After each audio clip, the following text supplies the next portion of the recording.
Good morning student. आज का जो हमारा अध्याय है वो अध्याय है हिमालय की बेटियां। इसके लेखक हैं नागार्जुन। तो नागार्जुन जी हैं, उन्होंने हिमालय की बेटियां नदियों को कहा है क्योंकि इन नदियों का निर्माण हिमालय पर जमी बर्फ़ के पिघलने से हुआ है। तो इसमें लेखक ने अपने अनुभव के बारे में बताया। यदि कई बार हमने भी देखा है कि हमने किसी चीज़ के बारे में यदि सुना है और हमने उसको देखा नहीं है तो हमारे अंदर उसके बारे में कई प्रकार के विचार आते हैं। इसी प्रकार हम नदियां हैं, नदियों को हम देखते हैं। तो कहाँ पर देखा है हमने नदियों को? लगभग मैदानी क्षेत्रों में उनको देखा है। जब हम पहाड़ी क्षेत्र के अंदर जाते हैं, पहाड़ों में जाते हैं, तो वहाँ पर नदियों का जो रूप है वो किसी अलग ही प्रकार का होता है। तो लेखक ने उसके रूप और रंग तीनों क्षेत्रों में, पर्वतीय क्षेत्र में, मैदानी क्षेत्र में, और जब उनका मिलन होता है नदियों का समुद्र के साथ, या जब नदियाँ समुद्र में गिरती हैं, तो उस टाइम की जो उनकी सिचुएशन है, हालात हैं, उनके बारे में लेखक ने बताया है। तो लेसन की शुरुआत करते हैं हम हिमालय की बेटियाँ। इसके अंदर है, अभी तक मैंने उन्हें दूर से देखा था। लेखक क्या कहता है कि नदियों को मैंने अभी तक दूर से देखा था। बड़ी गंभीर, शांत, अपने आप में खोई हुई लगती थी। यानी इसका मतलब है लेखक का कहने का कि कहाँ पर देखा था उन्हें? उसे मैदानी क्षेत्रों में, क्योंकि मैदानी क्षेत्रों में ये बिना किसी शोर के, बिना किसी आवाज़ के बहती रहती हैं। सम्भ्रात महिला की बात है, यानी सभ्य महिला की तरह प्रतीत होती हैं, वो दिखाई देती हैं। उनके प्रति मेरे दिल में आदर और श्रद्धा के भाव हैं। माँ और दादी, मौसी और मामी की गोद की तरह उनकी धारा में डुबकियाँ लगाया करता। यानी कहने का मतलब, जिस प्रकार बच्चे हैं, छोटे बच्चे हैं, वो बचपन में अपनी माँ, दादी, मौसी और मामी की गोदी में खेलते हैं, उसी प्रकार लेखक भी इन नदियों में नहाता था, डुबकियाँ लगाता था। परंतु इस बार जब मैं हिमालय के कंधे पर चढ़ा तो वे कुछ और रूप में सामने आई। जब लेखक कहाँ गया? हिमालय की यात्रा करने के लिए गया, तो वहाँ लेखक ने नदियों का अलग रूप देखा। मैं हैरान था कि यही दुबली पतली गंगा, यही यमुना, यही सतलुज समतल मैदानों में उतरकर विशाल कैसे हो जाती हैं। यानी नदियाँ जब पर्वतों से निकलती तो वो एक धारा के रूप में बहती हैं। वो क्या प्रतीत होती? पतली ही प्रतीत होती हैं, लेकिन यानी दिखाई देते हैं। लेकिन जब वो मैदानों में आती हैं तो उनका आकार क्या हो जाता है? विशाल हो जाता है। इसका कारण आपको पता है कि जब नदियों का प्रभाव ज़्यादा होता है तो वो धारा के रूप में बहती हैं, लेकिन जब नदियाँ मैदानी भाग में आ जाती हैं तो उनका जो भाव वो कम हो जाता है, तो आसपास के क्षेत्र में फैल जाता है, जिसके कारण वो बड़ी दिखाई देती हैं।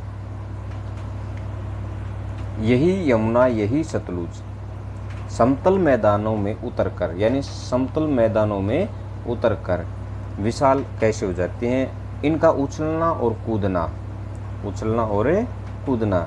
जब नदियाँ क्या होती हैं? जब नदियाँ पर्वतीय क्षेत्रों में होती हैं तो वहाँ पर क्या होती है? उछल कूद, यानी जब ऊंचे पहाड़ों से नीचे गिरती हैं तो ऐसा लगता है कि वो उछल कूद कर रही हैं। इससे आगे चलते हैं।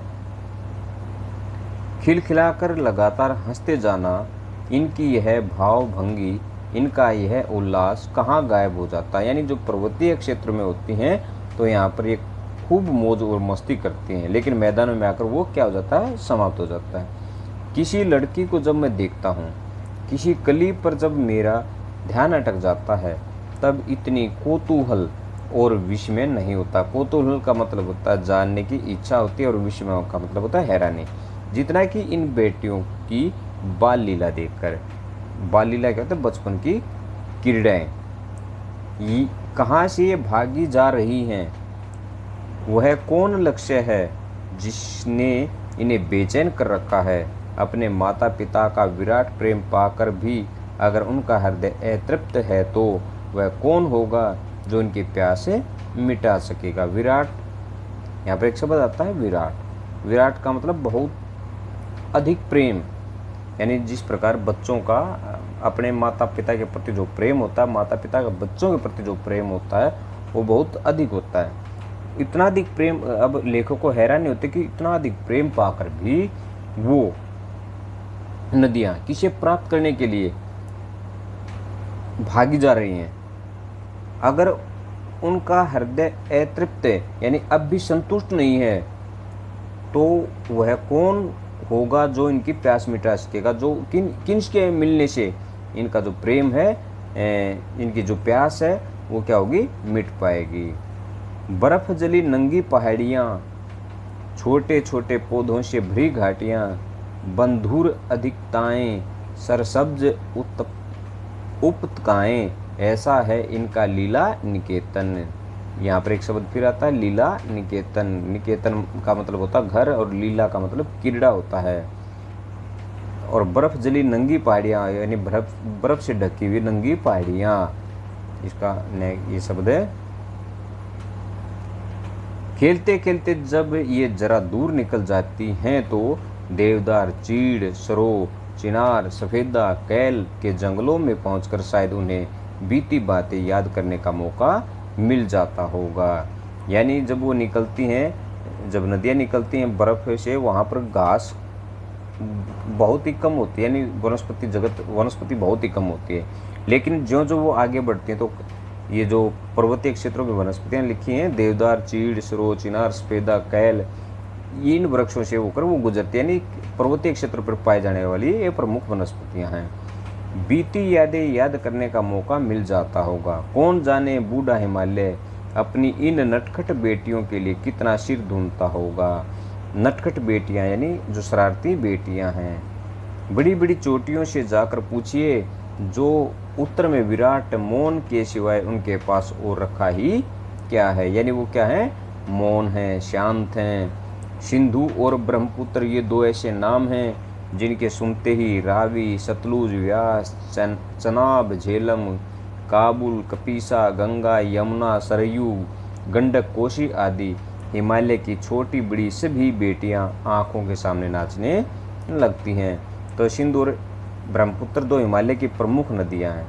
सिंधु, ब्रह्मपुत्र, वैसे गंगा भी इसकी सहायक नदी है, और बाकी जो ये नदियाँ लिखी हैं ये सभी की सभी इनकी सहायक नदियाँ, यानी छोटी नदियाँ हैं जिनके जो ये क्या करते हैं, इन नदियों में मिलकर इनको और बड़ा बना देते हैं। वास्तव में सिंधु और ब्रह्मपुत्र स्वयं कुछ नहीं है। दयालु हिमालय के पिघले हुए दिल की एक एक बूंद न जाने कब से इकट्ठा होकर इन दो महानदों यानी महानदी, बड़ी नदियों के रूप में समुद्र की ओर प्रवाहित होती रहती हैं, यानी बहती रहती हैं। कितना सौभाग्यशाली है वह समुद्र जिसे पर्वतराज, यानी पर्वतराज हिमालय, पर्वतों का राजा हिमालय की इन दो बेटियों का हाथ पकड़ने का श्रेय मिला है, यानी मौका मिला है। हाथ पकड़ने का मतलब है यहाँ पर हाथ थामना, यानी विवाह करना या मिलन होना।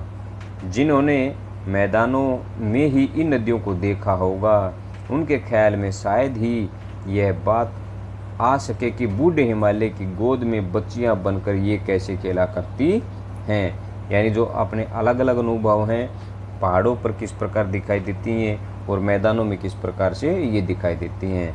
माँ बाप की गोद में नंग धड़ंग होकर खेलने वाली इन बालिकाओं का रूप पहाड़ी आदमियों के लिए आकर्षक भले न हो। यानी हम कई बार देखते हैं हमारे जो पास वस्तु होती है उसकी तरफ हम इतना ध्यान नहीं देते, लेकिन जो वस्तु हमने नहीं देखी है उसको पहली बार यदि हम देखते हैं तो उसको हमें बड़े चाव से देखते हैं, उसके बारे में बार बार कहते हैं, दूसरों को बताते हैं।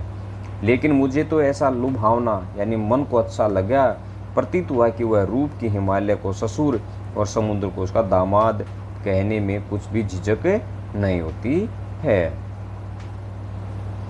कालिदास के विरही यक्ष ने अपने मेघदूत से कहा था, वेत्रवती यानी बेतवा नदी को प्रेम का प्रतिदान देते जाना। तुम्हारी यह प्रेयसी यानी प्रेमिका तुम्हें पाकर अवश्य ही प्रसन्न होगी। यह बात इन चंचल नदियों को देखकर मुझे अचानक याद आ गई और सोचा कि शायद उस महाकवि को भी नदियों का सचेतन रूपक पसंद था।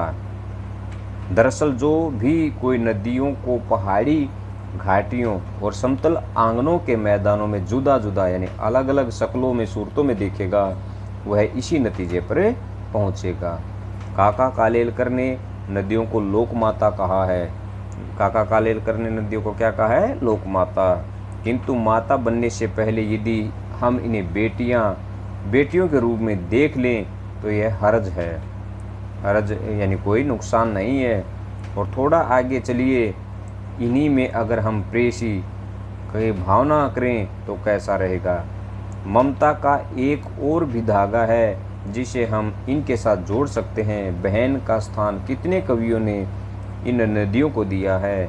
एक दिन मेरी भी ऐसी भावना हुई थी। थोलिंग यानी तिब्बत की बात है। मन उचट गया था यानी मैं परेशान था। तबीयत ढीली थी यानी तबीयत खराब थी।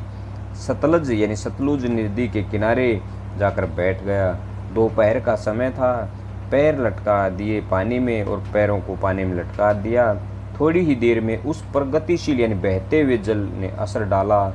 तन और मन ताज़ा हो गया यानी मेरा तन शरीर और मेरा मन खुश हो गया। तो लगा मैं गुनगुनाने और गीत गाने लगा। यानी किसके बारे में गीत गाया उसने? सतलुज नदी के बारे में। जय हो सतलज बहन तुम्हारी, यानी उसको क्या मानना है यहाँ पर? सतलुज नदी को बहन मानना है। लीला अचरज बहन तुम्हारी, तुम्हारा अनोख्या क्रीड़ा है, खेल है। हुआ मुदित मन हटा मुख हमारी, यानी दुख हटकर मेरा मन प्रसन्न हो गया। जाऊं मैं तुम पर बलिहारी और मैं तुम पर अपना सब कुछ न्यौछावर कर दूं। तुम बेटी यह बाप हिमालय, तुम हिमालय की बेटी हो। चिंतित पर चुपचाप हिमालय चिंतित है पर चुप खड़ा है।